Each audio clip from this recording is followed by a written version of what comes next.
Meus irmãos, a paz do Senhor.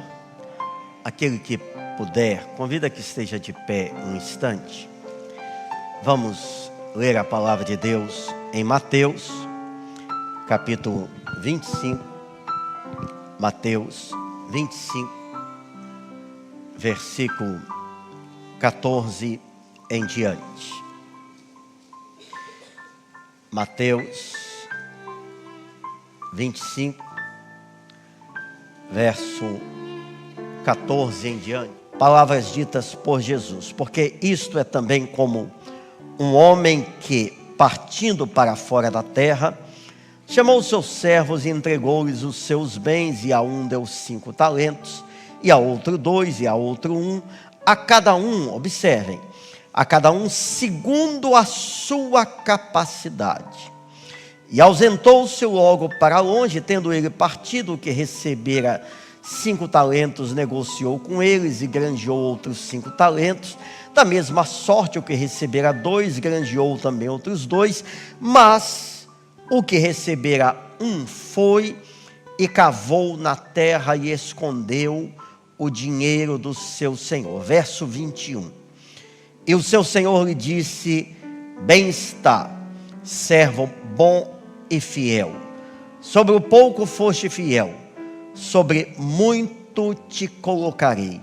Entra no gozo do teu Senhor. Podeis assentar.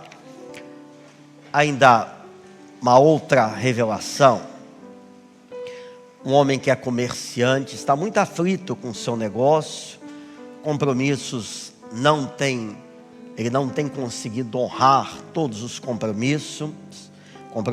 O Senhor diz: na tua fidelidade ao Senhor, eu o honrarei no seu negócio. O Senhor vai reverter essa situação. O que é ser fiel ao Senhor? Parece algo impossível, mas não é. Até porque o Senhor não exige de nós, do crente, algo que seja sobre-humano, inalcançável. A mim, que estou servindo ao Senhor há tantos anos, inclusive no ministério, o Senhor nunca me pediu, não sei você, pastor Anderson, alguma coisa, um grande sacrifício. Não. O Senhor pede primeiramente o nosso coração. O que o Senhor não aceita é que alguém queira servir, ser abençoado, mas não o sirva por inteiro. Isso o Senhor não aceita. Eu sou crente, mas eu sou crente até certo ponto. Eu sirvo a Deus, mais ou menos. Não. Filho meu, dá-me o teu coração. O que o Senhor quer é um coração totalmente entregue. Observem uma coisa. O Senhor Jesus, quando veio ao mundo como homem, alguns dizem assim, mas ele foi e é Senhor, Filho de Deus, mas ele veio ao mundo como homem, sujeito às mesmas tentações, dificuldades, necessidades que nós passamos. O Senhor Jesus aqui neste mundo como servo, ele se entregou à vontade do Pai, sem nenhum tipo de reserva, de restrição. Ele simplesmente obedeceu à voz do seu Senhor, a ponto de,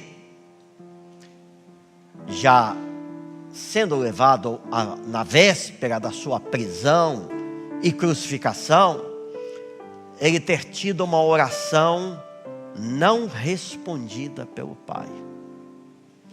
Isso chama muita atenção, porque de quando em vez a gente ouve alguém que talvez ainda desconhecendo a palavra, diz assim: o servo de Deus, ele nunca tem perdas, tudo vai dar certo. São frases, às vezes meio de efeito, mas não é assim. O Senhor Jesus é um grande exemplo.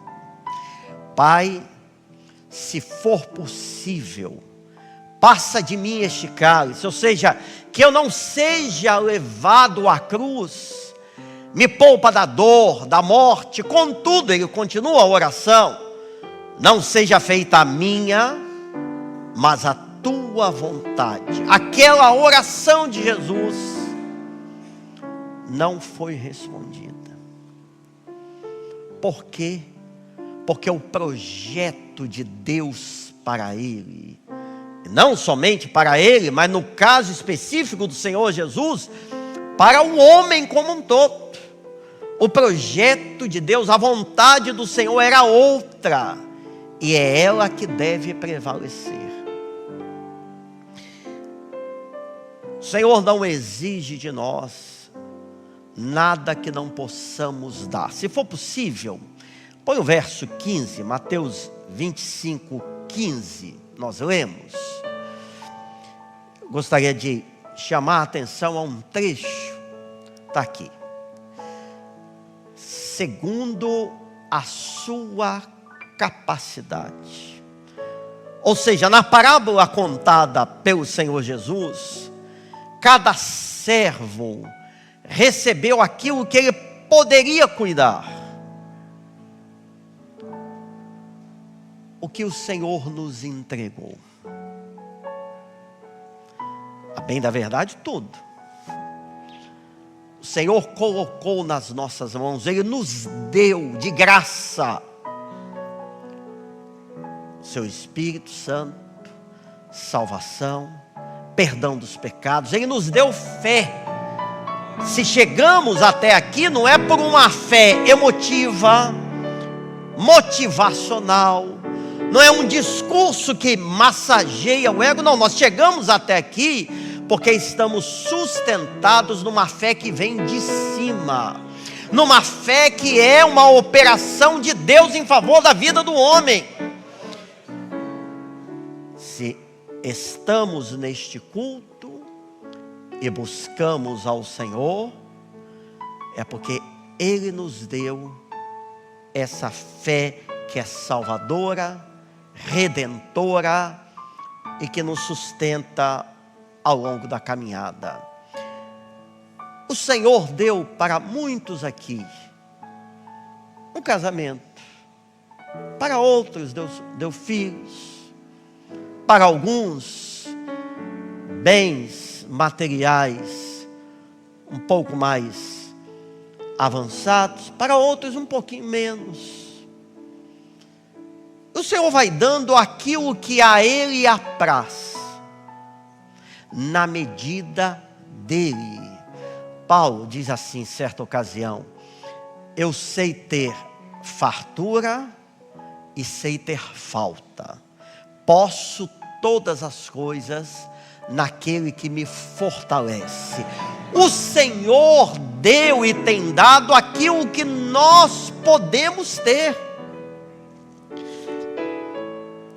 Poucos dias atrás, uma irmã da igreja em que eu estou como pastor se procurou e disse assim: pastor, estou muito assustada. Fiz alguns exames e o prognóstico é muito ruim. Estava chorosa, o esposo ao lado dela, uma doença grave, mas eu creio, o Senhor vai curar. Amém. A palavra que eu dei para ela em síntese foi: eu não tenho revelação, o Senhor não me deu uma revelação para te dizer o que vai acontecer. Eu não sei ainda o que vai acontecer, mas uma coisa eu sei: tudo na vida do servo de Deus está no controle do Senhor. Existe um momento de chorar, tem momento de sorrir, tem momento de se entristecer e de se alegrar. todas as coisas cooperam para o bem daqueles que amam a Deus. E a palavra, portanto, para ela foi: minha irmã, se a senhora tiver que passar, for atravessar o vale da sombra da morte, o que a palavra te garante é que Ele estará contigo. Pronto. Agora, a nossa oração é sempre para o Senhor curar, abrir a porta. Quem aqui gosta de problema? Eu não gosto, eu fujo de luta.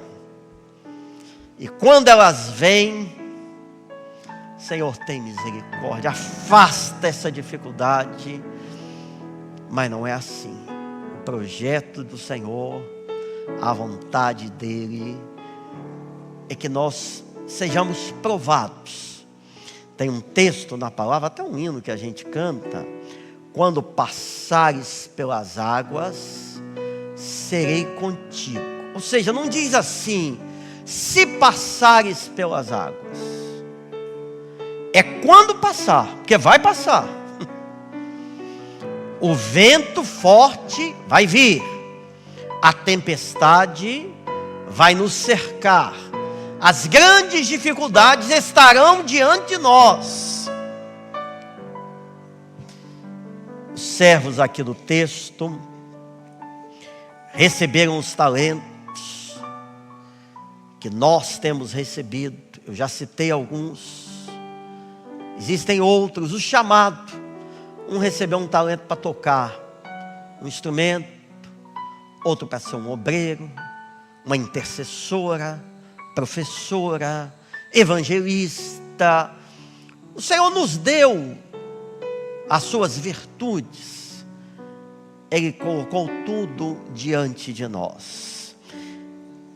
E é até natural no final de um ano, é sempre, ou geralmente, um momento de reflexão. O ano está acabando. Como é que foi? Misericórdia. Aquilo que tinha que ter acontecido não aconteceu. Ah, Senhor, eu queria ter te servido melhor, não consegui. E os exemplos poderiam ser muitos. Um problema não resolvido, um propósito que nós pusemos diante de Deus, não conseguimos cumpri-lo inteiramente. A bênção é que Ele é Deus de misericórdia. As misericórdias do Senhor são a causa de não sermos consumidos. Então é o momento de nós comparecermos diante dEle para ouvir isso aqui: no pouco foste fiel. O Senhor quer a nossa fidelidade. Eu comecei perguntando o que é fidelidade, não é? A fidelidade é fazer de acordo com aquilo que te foi orientado, não deixar aquele compromisso. No pouco foste fiel. Vou repetir: o Senhor não está exigindo nada que não possamos fazer. Agora, o pouco nós temos que fazer. Qual é o pouco? O mínimo é buscar a face do Senhor, é ser misericordioso, é ter uma vida de oração, buscar viver em comunhão com a igreja e com o Espírito Santo. Isso é o mínimo, não é, pastor Anderson? E que serve para todos nós. O pouco é ter um coração totalmente entregue nas mãos do Senhor. Senhor, eis-me aqui, faz a tua vontade, me toma nas tuas mãos, Senhor, sem olhar as circunstâncias. Tá bem? Mas, poxa vida, aquela bênção, a porta ainda não se abriu. Nós vamos servir ao Senhor com porta fechada, aberta, doente, saudável, com recursos, com muitos, com poucos, sem recurso. Aquele que entende o seu chamado e que ama a salvação, ele não se detém tem com as adversidades, com as circunstâncias. Ele serve ao Senhor quando tudo está bem e quando tudo está difícil. Não há oscilação na sua fé. Sobre o pouco foste fiel, sobre o muito te colocarei. Vamos ser fiéis, pelo menos sobre o pouco, não é? O meu pouco não é o pouco do irmão, da irmã, do jovem, da professora. Agora eu creio que cada um diante de Deus sabe qual é o seu pouco. Eu sei aquilo que o Senhor está requerendo, o que eu preciso fazer. E às vezes não é fácil. Mais uma vez, o apóstolo Paulo ele diz assim: o que eu aprovo, isso eu não faço. O que eu aborreço, isso eu faço. Era a luta dele interior, um homem como aquele, doutrinador, um mestre, cheio do Espírito Santo. Ele reconhecia que luta que eu tenho para servir ao Senhor. Mas no final da vida, qual foi a palavra dele? Combati o bom combate, acabei a carreira e guardei a fé. O fim de todas as coisas é guardar a fé e servir ao Senhor, independentemente das dificuldades, dos problemas, das dores, das expectativas. Senhor, eu te sirvo, não por aquilo que o Senhor deu, não, eu sirvo ao Senhor porque eu quero ser salvo, eu quero Jesus na minha vida. Sobre o pouco foste fiel, sobre o muito te colocarei.